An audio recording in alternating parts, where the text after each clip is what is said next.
Roll for Crit presents How to Play Discover Lands Unknown in 5 minutes or less or more. Discover Lands Unknown is the unique game, TM, of exploration and survival in unfamiliar terrain, designed by Corey Kineska and published by Fantasy Flight Games. Discover is a quote-unquote unique game, which means that every single copy of the game is going to be a little bit different. You might have different terrain types, character cards, etc., but the rules will be consistent throughout every version. It's a cooperative game for the most part. You wake up in a strange place and you need to survive and complete the objectives given to you on scenario cards. Each player gets a character card, a character tracker, 3 combat cards, 2 project cards, a food token and a water token, and a survivor figure, which begins on the campfire section of the starting tile. Your character tracker is how you'll keep track of your stamina, which starts at a different number depending on the number of players, as well as your health. At the start of the game, each of these 3 dials will be pointing towards the heart icon, which means you're at full health. Throughout the game, however, you'll be taking different types of damage, as indicated by the other icons on those dials. Starvation damage comes from not eating, hydration from not drinking water, sickness from disease, and physical damage from injury to your character. As the game goes on, cards will tell you what types of damage you may be forced to take or how to prevent it if possible. If all 3 of your dials are pointing towards damage icons and you would receive a 4th damage from a new source, your character is eliminated and you're out of the game. After setting up the game board as instructed, you'll select a scenario from the book and read its introduction, which will give you a starting goal.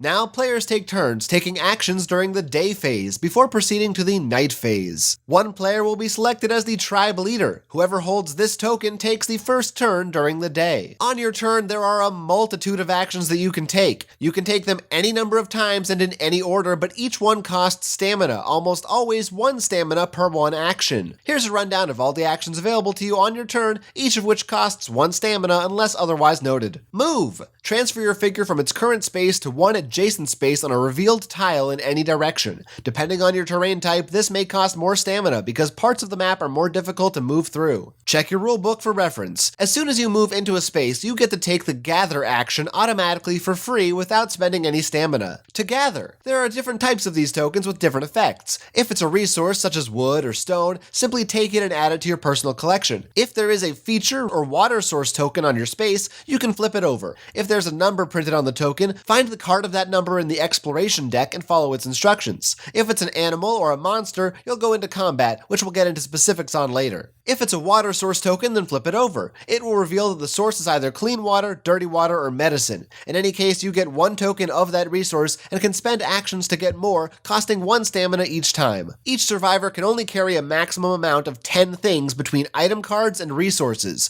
If you would ever receive more than 10, you must discard something before deciding to take it. Next is Scout. At the start of the game, all but 1 tile will be face down. In order to flip them over, get to an adjacent space on your current tile and scout that location. If any spaces on the newly revealed tile feature token symbols, place an appropriate token randomly from the supply face down on top of it. Trade. If you share a space with someone else, you can exchange items, resources, and project cards in any combination. Wait, project cards? How do those work? That leads us to the craft action. Each project card has a number of resources required to craft it. If you have the required resources, you can spend them to search the item card deck for that item by number and place it in front of you. You can now use its effects as written. Your project card goes face up next to the board when you're finished. Now anyone can craft that item if they want to, instead of just the ones from their hands. You also get to draw a new random project card to replace it, either a standard or advanced level card. Investigate. While exploring the map, you'll find some spaces that feature landmarks. Each landmark comes with a number printed on it. If you use the Investigate action there, you can draw that number card from the exploration deck and follow its instructions. This could result in combat, a one-time effect, or an ongoing change to the game. Recover. If you've got some damage, you can spend the appropriate resources to heal it. Food for starvation, water for dehydration, and medicine for sickness. You can also heal another player in the same space as you. Dirty water is a special type of water resource that heals your dehydration damage but forces you to roll a die. If you roll a 1 to 3, you take sickness damage as well. Physical damage, indicated by the skull icon, cannot be healed unless a card or special effect specifically allows it. You may also find the meat resource while playing. Meat cannot be used to heal starvation damage until you've cooked it and turned it into food. If you're at a fire, you can take the cook meat action to turn any amount of meat into food for just 1 stamina. If somehow the fire has gone out, you can also spend a stamina to relight it as an action. Finally, there will be a variety of other actions found on cards you receive or your own character card. You can take any action marked with the icon of 2 rotating arrows by spending the indicated amount of stamina. As the game goes on, you may find yourself doing combat with animals, monsters, and other dangerous enemies. Animals are found under feature tokens, and monster tokens can spawn anytime a card says they should. Find the appropriate numbered cards from the enemy deck. This card will give you the enemy's defense, attack, and health values, special abilities, and rewards. If an enemy appears in your space or you move into a space with an enemy, you'll automatically begin fighting it. To do so, take the red and gray 12-sided dice and roll them simultaneously. Then compare the gray die to the enemy's defense value and the red die to the enemy's attack value. If the gray die is equal to or higher than their defense, you successfully damage your enemy. If the red die is equal to or higher than their attack, your enemy successfully damages you. Both results occur simultaneously and are independent of each other. You can also use items and resources to affect your combat outcome. Weapons will tell you how to use them only 1 time each per combat encounter. If you do damage equal to the enemy's total health, it's defeated and you gain any rewards listed on the card.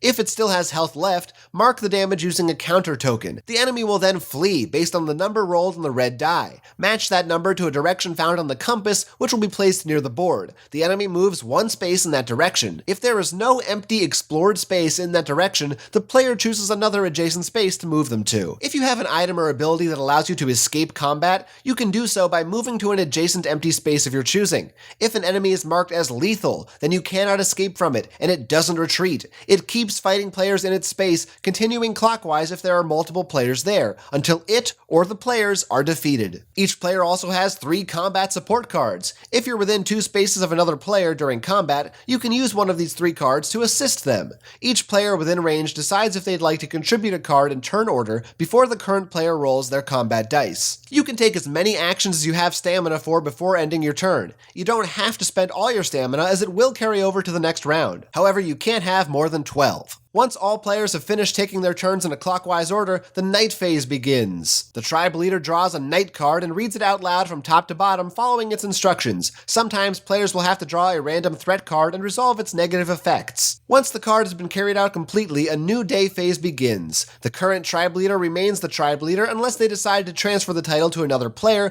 or the other players elect a new tribe leader by majority vote, depending on what the group thinks is best. Players continue taking turns exploring the map and trying to complete the scenario objective, which could vary from finding certain landmarks to defeating certain enemies or any number of other goals. Also look out for these red objective icons, which may have significance if pointed out by cards while playing.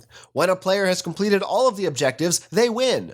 All players may not necessarily win or lose together. If a player is eliminated, their figure remains in its space on its side, but that player is out of the game. Other players can reach this space and spend an action to loot 1 resource or item card off of the body. Each copy of Discover also includes a special 5th scenario in which all players are fighting against each other. This version plays the same, but with all project cards available to all players at the start, a special set of landmark cards, and the ability to go into combat with other players as an action that costs 3 stamina. So if you hate working together, you don't have to. In conclusion, move, gather, scout, investigate, fight, discover, lands unknown. That's Discover Lands Unknown in a nutshell. Did you get all that?